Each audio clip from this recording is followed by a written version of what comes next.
और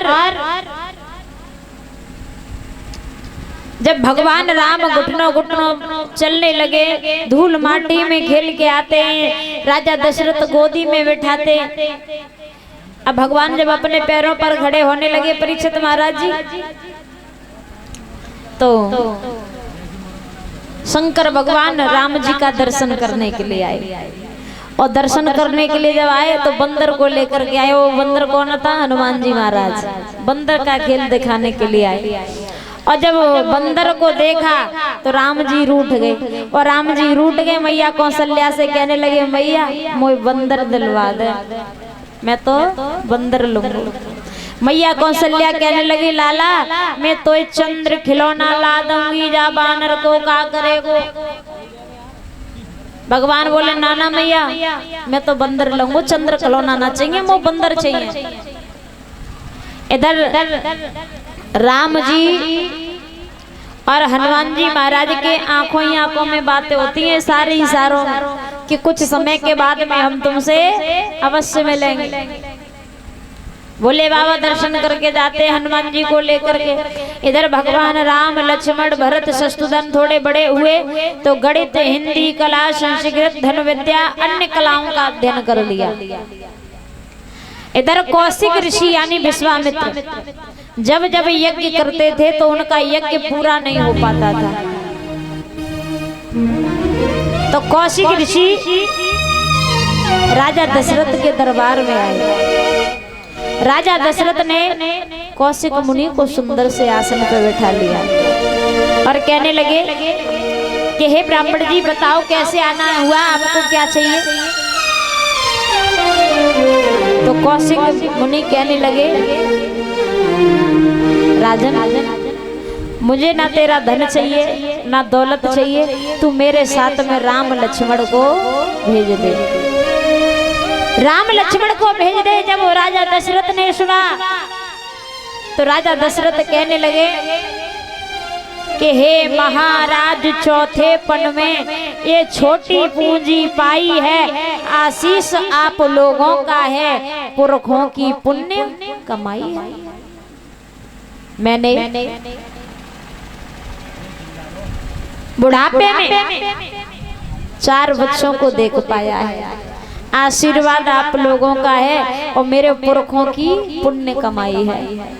अगर तुम चाहो तो मैं स्वयं चल करके राक्षसों को मार दूं, लेकिन राम लक्ष्मण को नहीं भेज पाऊंगा, और राम को तो भेज ही नहीं पाऊंगा।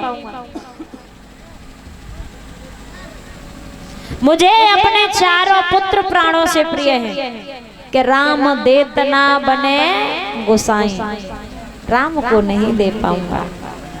और राम जी को देने से इनकार क्यों कर रहे हैं राजा दशरथ, उसमें भी कारण है। और वो कारण क्या है? परीक्षित महाराज जी, एक बार राजा दशरथ और वशिष्ठ जी एक ही साथ रथ पे बैठ के जा रहे थे। तो उस रथ में से और धुरी टूट गई। और जब टूट गई धुरी तो राजा दशरथ जमीन पे गिरने लगे। और जब राजा दशरथ जमीन पे गिरने लगे तो गीधराज कहते हैं जटायु,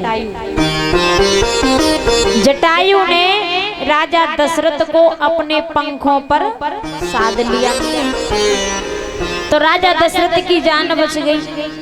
तो राजा दशरथ ने जटायु से कहा कि तुमने हमारी जान बचाई है, तुम हमसे कोई वरदान मांगो। तो जटायु ने कहा कि जो तुम्हारा बड़ा पुत्र होगा वही मुझे चाहिए, जो तुम्हारा बड़ा पुत्र होगा वही मुझे चाहिए। परीक्षित महाराज, जब राजा दशरथ की मृत्यु हुई तो राजा दशरथ का दाह संस्कार किसने किया? भरतलाल ने। और बड़ा बेटा दाह संस्कार करता है। और जटायु का दाह संस्कार किसने किया? राम जी ने। तो इसलिए राजा दशरथ कह रहे हैं कि वैसे मुझे चारों पुत्र अपने प्राणों से प्रिय हैं, लेकिन राम को नहीं दे पाऊंगा, राम को नहीं दूंगा, क्योंकि राम राजा दशरथ के यहाँ धरोहर है जटायु जी। तो कौशिक मुनि रोने लगे। तो राजा दशरथ ने राम लक्ष्मण को कौशिक मुनि के साथ में भेज दिया।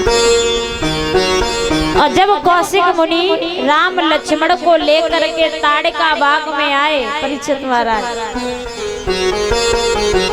तो ताड़का जब आने लगी तो कौशिक मुनि ने कहा, हे राम कि देखो राघव ताड़िका पापनी आती है, इसके कारण मुनि वृंदों की निष्कारण जाने जाती है।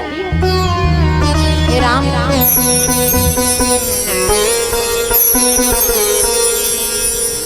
देखो सामने से ताड़का आ रही है जिसने बहुत सारे ब्राह्मणों को मार दिए।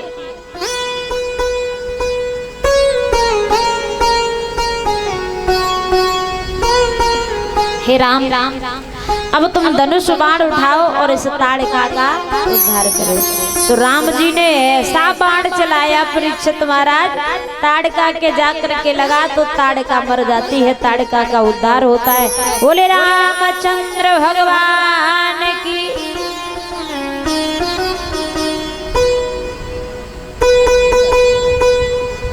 तो भगवान राम के जो चरण खड़ाऊ बने हुए थे परीक्षित महाराज जी, वो ताड़का के हड्डी के बने हुए थे।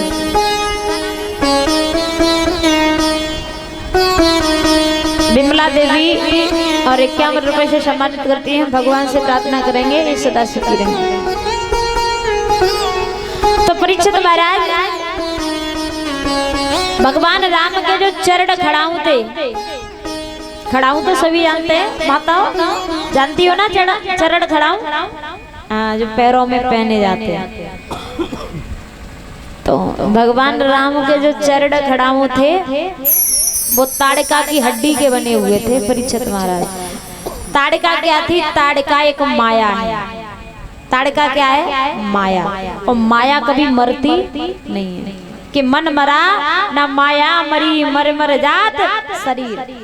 ना तो मन मरता है ना माया मरती है। इसीलिए उन्हीं चरण खड़ाऊ ने 14 वर्षों तक अयोध्या का राज्य किया, राज्य सिंहासन पर बैठ करके।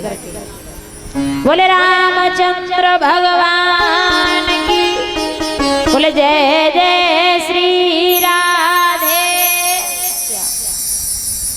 इस प्रकार भगवान राम जी ने ताड़का का उद्धार किया। और जब प्रभु कौशिक मुनि के आश्रम में पहुंचे तो कौशिक मुनि से कहा कि हे गुरुदेव, अब तुम बिना चिंता के यज्ञ करो, हम देखते हैं कौन सा राक्षस आता है। अब जैसे ही कौशिक मुनि यज्ञ करने बैठे और जैसे ही स्वाहा स्वाहा की आवाज आई। स्वाहा कौन है? परीक्षित महाराज।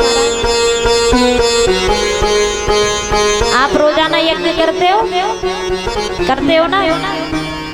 आपने पंडित जी से पूछा कि ये स्वाहा स्वाहा क्यों बोला जाता है?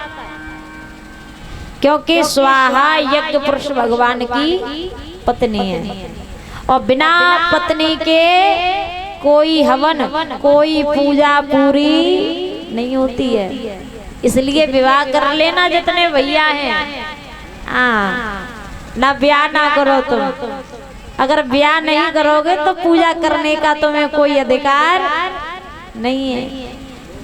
जिसका जोड़ा है वही हवन पूजा करने का अधिकारी है।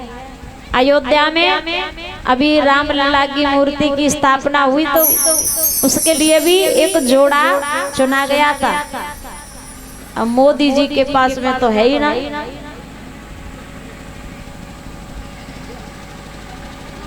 तो इसलिए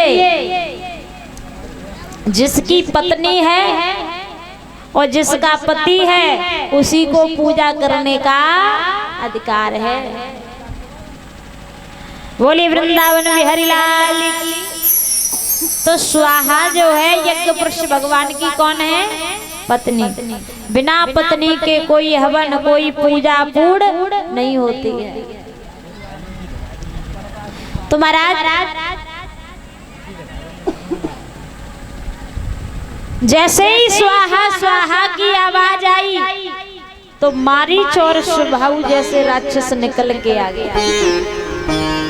भगवान राम ने बाण चलाया, सुबाहु के जाकर के लगा। जहाँ यज्ञ हो रहा था वहां एक फल रखा हुआ था।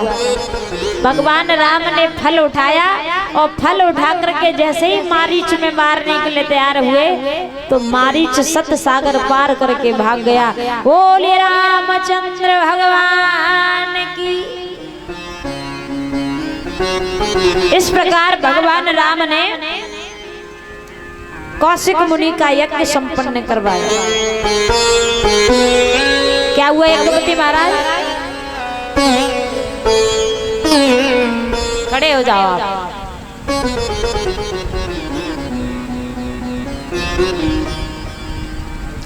आप क्या कह रहे हो? समझ में नहीं आ रहा।